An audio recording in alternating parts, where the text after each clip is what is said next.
Guys, just wanted to do a second video on the Savage Model 12 VLP. This one's in 243. This is going to be number 2 in the series I'm doing on the I guess you could call it the budget 300-yard bench rest rifle. Last 2 or 3 times I've been out here at my range, I've just been basically working on load development, more or less. Right now, so far, the loads that I've worked up, it seems to be favoring the lighter grain bullets. I've been using the 58 grain Hornady VMAX. It seems to like those fairly well. I shot some of the 105 grain AMAXs. I could not get them to group hardly for nothing. This is a 1 and 9.25 twist, so it should stabilize the 105s. I don't know if maybe I just haven't found the correct COL on them or not, but I'm not totally giving up on them yet. I'm still going to work up a little bit more.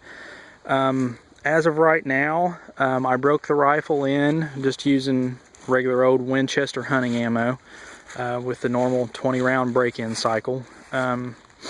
After that, started shooting some groups with just some factory ammo.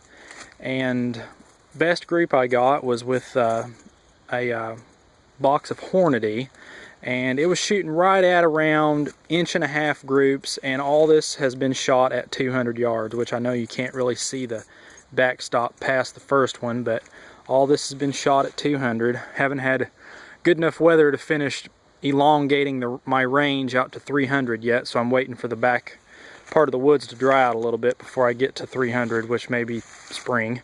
Here in southern Indiana, it's always wet in the winter. But I shot today, just a minute ago, and that right there has been the best group so far, which is pretty much right at 1 inch. I don't have a measuring tape with me, maybe a little over. Those boxes are an inch size. I would venture to say that all 5 of those shots would fit inside that box, but maybe a little off. But still, that was using again the 58 grain Hornady VMAX, and using Varget powder. Used 41 grains of that, and that was loaded at 2.610 COL.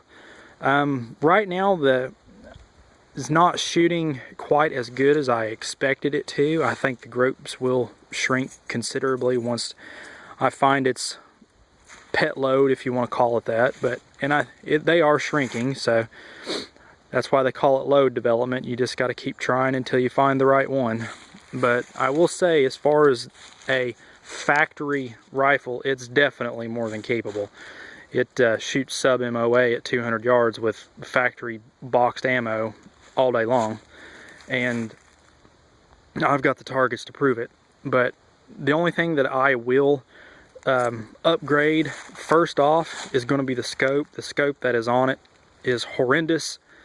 I will be replacing that with a Weaver T series, so hopefully in the next part 3 video you'll get to see that on there, and I'm sure groups will actually shrink once I get a good scope on it.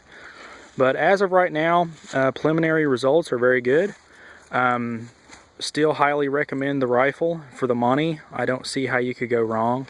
As of right now, I'm gonna continue to leave it in stock form as far as everything else goes, other than a little bit better scope, and just see how, or what the best it can do with what it came with from the factory. So stay tuned. If you got any questions, feel free to post them up. Be glad to answer them. Take care.